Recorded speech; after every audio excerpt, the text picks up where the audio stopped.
కృపలో క్షేమము నీచితివి, కృపకు పాత్రులుగా చేసితివి. కృపలో క్షేమము నీచితివి, కృపకు పాత్రులుగా చేసితివి. కృపను గూర్చి పాడెదనేను, కృపను గూర్చి పొగడెద నిన్ను. కృపను గూర్చి పాడెదనేను, కృపను గూర్చి పొగడెద నిన్ను.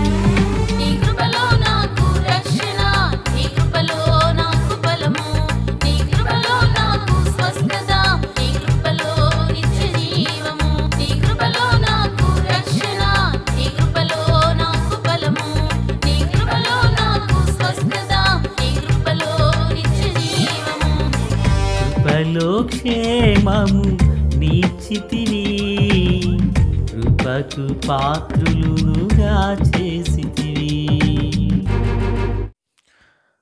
ప్రభు అయినటువంటి యేసుక్రీస్తు వారి పరిశుద్ధమైన నామంలో తండ్రి అయిన దేవాది దేవునికి నిత్యము స్తుతియు స్తోత్రములు, మహిమయు ఘనతయు ప్రభావములు యుగయుగములు ప్రభునకిచ్చెలునుగాక.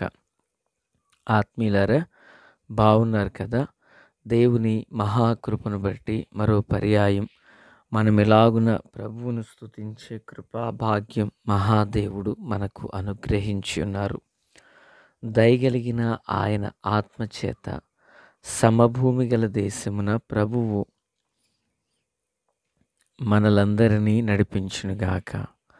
ఆమేన్. నేటి దిన వాక్య ధ్యానమై లేవియాకాండం 16వ అధ్యాయం 24 నుండి 34 వరకున్న వచనాలను ధ్యానిస్తున్నాము.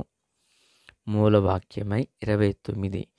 ఇది మీకు నిత్యమైన కట్టడ, స్వదేశులు గాని మీ మధ్య నుండి పరదేశులు గాని మీరందరూ 7వ నెల 10వ నాడు ఏ పని అయినను చేయక మిమ్మును మీరు దుఃఖపరచుకొనవలెను. ప్రార్థన. మహాపరిశుద్ధుడా, ప్రేమగల తండ్రి, కృపగల దేవా, స్తోత్రాలు. చదవబడి ఉన్న వాక్యము మీది, వినుచున్న వారందరూ మీ వారు. మీ దాసుడనైన నన్ను పూర్ణముగా మరుగు చేసి దైవ స్వరమును వినిపింపచేయండి. రాకడ కొరకు, రాజ్యము కొరకు సిద్ధం చేయండి. సియోనులో నుండి మీ కృప కనికర హస్తం మా అందరికీ తోడై ఉండునుగాక. యేసయ్య నామమున ఆమేన్. ప్రియులారా, బాగున్నారు కదా? ఈ వచనాలలో ఒక నిత్యమైన కట్టడను దేవుడు తన జనులైన ఇశ్రాయేలీలకు తెలియపరుస్తున్నారు. ఏంటి ఆ నిత్యమైన కట్టడ అంటే,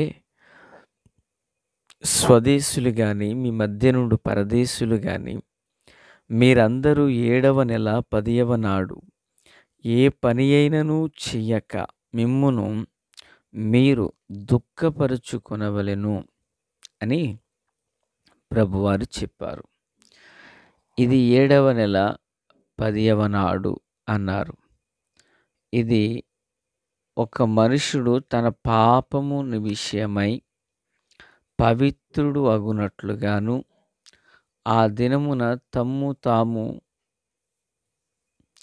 ప్రాయశ్చిత్తము చేయుటకై ఏర్పరచుకునేటువంటి ఒక దినము. 31వ వచనం, అది మీకు మహావిశ్రాంతి దినమును, మిమ్మును మీరు దుఃఖపరచుకొనవలెను. ఇది నిత్యమైన కట్టడ అని ప్రభువారు చెప్పారు. ప్రియులారా, ఇది 7వ నెల అన్నారు. రండి, లేవియాకాండం 25:4 ప్రకారంగా 7వ సంవత్సరము భూమికి మహావిశ్రాంతి కాలము, అనగా యెహోవా పేరట విశ్రాంతి సంవత్సరముగా ఉండవలెను. అందులో నీ చేను విత్తకూడదు, నీ ఫలవృక్షముల తోటను శుద్ధిపరచకూడదు అని చెప్పారు. ఇది 7వ సంవత్సరము అన్నారు. అలాగుననే ఇశ్రాయేలీయులు 7వ నెలలో మేబీ 10వ దినాన వారు తమ పాపముల విషయమై ప్రాయశ్చిత్తము చేసుకుని, తమ వస్త్రములను ఉదుకుకుని, ప్రతిష్ఠితమైన నార వస్త్రములను ధరించుకుని, వారు దేవుని సన్నిధిని తమ్మును తాము దుఃఖపరచుకొనుచు, తమ్మును తాము పరిశుద్ధపరచుకొనుటకు గాను ఈ పని చేయవలెను. ప్రియులారా, ఇశ్రాయేలీయుల యొక్క పండుగలను మనం చూచినప్పుడు 7వ నెలలో జరిగేటువంటి పండుగయు ఉన్నది. దేవునికి మహిమ కలుగునుగాక. అయితే ప్రియులారా, క్రీస్తునందు అత్యంత సన్నిహితులారా, 7వ నెల 10వ దినము, 7వ నెలతో ఇశ్రాయేలీయులకు ఉండిన పండుగలన్నీ అయిపోతున్నాయి 7వ నెలతో. ఇక ఈ చివరి పండుగ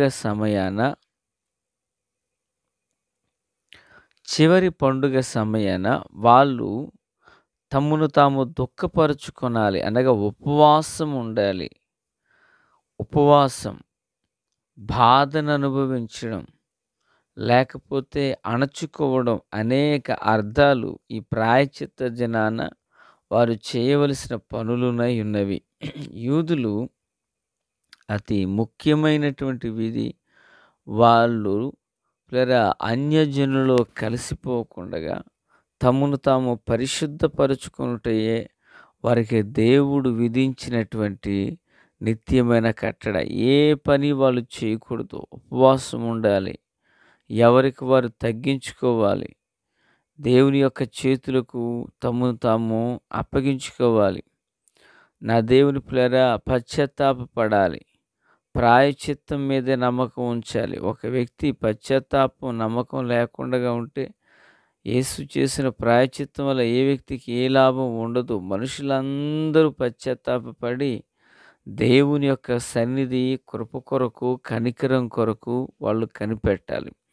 పశ్చాత్తాపం, నమ్మకం ద్వారా ఆనందం, శాంతి, దేవునితో సమాధానం కలుగుతాయనేదే వారు ఈ నిత్యమైన కట్టడ ద్వారా నేర్చుకునవలసిన ఉన్నతమైన సత్యం. దేవుని పిల్లరా, క్రీస్తునందు నాకు అత్యంత సన్నిహితులారా, ఇది తరతరాలకు నిత్యమైన కట్టడ అన్నారు. అంటే ఒక కాలంలో చేసి మరొక కాలంలో ఆపేడు వంటిది కాదు. ఇది నిత్యమైన కట్టడ. దేవునికి స్తోత్రం. ఈరోజు దేవుని పిల్లలుగా మన జీవితంలో కూడా బాహ్య సంబంధంగా లోకంలో ఉన్న పనులన్నింటినీ ప్రక్కన పెట్టి ప్రభువుతో గడపడం అనేది మన ఆధ్యాత్మిక చిన్న జీవితానికి గొప్ప విజయ సంకేతమునై ఉన్నది. ప్రియులారా, దేవునితో మనం సహవాసం చేయాలి. దేవుని కృప కొరకు మనం కనిపెట్టాలి. దేవుని దయ, కృప మన మీద ఎప్పుడైతే దిగొస్తుందో, మన మీద మోపబడిన మన క్రియల ద్వారా, తలంపుల ద్వారా జరిగిన ప్రతి దోషము నుండి మనము విడిపించబడతాము. స్తోత్రం. ఆహాబు ఎంత కఠినుడో, విగ్రహారాధికుడో, ఇశ్రాయేలు తప్పిపోవుటకు ఎంతటి కారకుడో మనందరికీ తెలుసు కదా. అయితే ఇంతటి ఆహాబు ఒక రోజున తాను పశ్చాత్తాపపడడం మొదలు పెడతాడు. ప్రియులారా, తాను పశ్చాత్తాపపడడం మొదలుపెట్టాడు. ఎప్పుడైతే తాను పశ్చాత్తాపపడడం మొదలుపెట్టాడో, దేవుడు చేస్తాను అని చెప్పిన కీడు అతని దినములలో రాకుండగా తన కుమారుల దినములలో ఆ కీడు వచ్చినట్లు చేశారట. అంటే ఫలితం ఏంటి? ఒక మనుష్యుడు దేవుని సన్నిధిలో తను దుఃఖపరుచుకుని పశ్చాత్తాపపడుట ద్వారా ఆహాబు యొక్క ఉపవాసం, ప్రియులారా, తన మీదకి, తన ఇంటి వారి మీదకి, తన దేశం మీదకి కీడు రాకుండగా తప్పించబడ్డాడు. దేవునికి నిత్యము మహిమ కలుగునుగాక. ప్రియులారా, ఒక మనుషుడు కీడు నుండి తప్పించబడట కంటే ఇంకంతకు మించిన కావలసినది ఏముంది? తాను చేసిన దోషాలకు, తన పితరులు చేసిన దోషాలకు తాను పశ్చాత్తాపపడడం మొదలుపెట్టాడు. ఎంతగా పశ్చాత్తాపపడుతున్నాడు అంటే, తన జీవితంలో మరిక నెన్నటికి ఇలాంటి క్రియ నేను చేయను అన్నట్లుగా పశ్చాత్తాపపడ్డాడు. లేదా ఆ పశ్చాత్తాపమే ఆ వ్యక్తిని పాప క్షమాపణకు నడిపించింది. తన తరములో ఇక మరలా అట్టి దోషభరితమైన పనిని చేయకుండగా తాను నిలిపివేయబడ్డాడు. తన జీవిత కాలంలో ఎన్నో ఘోరమైన పనులు చేసిన వ్యక్తి అయ్యుండినప్పటికీ కూడా తన జీవితాన దొర్లినటువంటి పాపమును గూర్చి తాను పశ్చాత్తాపపడుట వలన కీడు చూడకుండగా ఉన్నాడు. ఆహాబు అంతటి వాడే కృపను పొందుకుంటే, ఈ మాటలు వించిన ఆత్మీయులారా, మరి ఉదయకాల వేళ దేవుని బిడ్డలుగా మన జీవితంలో పశ్చాత్తాపపడి ప్రభు సన్నిధిని మనం నిలిచినప్పుడు నిశ్చయంగా మనమును వింటున్నారా? నిశ్చయముగా మనమును దేవుని కృపను పొందుకుని కనికరము పొందుతాము. ఆయన కృపాసనం యొద్ద కనికరమును పొందుతాము. దేవుని గుడారములో కరుణాపీఠము అనేది అతి పరిశుద్ధ స్థలములో ఉంటే, దానికి ఎదురుగా ధూపవేదిక ఉంటుంది పరిశుద్ధ స్థలములో. ఈ ధూపవేదిక దగ్గర ధూమం వేసి నప్పుడు పిల్లరా ఒక వ్యక్తి కనికరించబడుతున్నాడు. దేవునికి స్తోత్రం. అలాగునే ఇశ్రాయేలీయులకు 7వ నెల 10వ దినాన నిత్యమైన కట్టడ తమ్మును తాము దుఃఖపరుచుకుని ఉపవాసముండి ప్రార్థించినప్పుడు దేవుడు వారిని క్షమించు ప్రభువునై ఉన్నారు.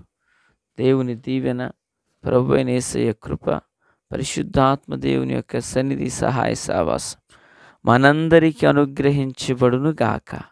ఆమేన్. Praise the lord.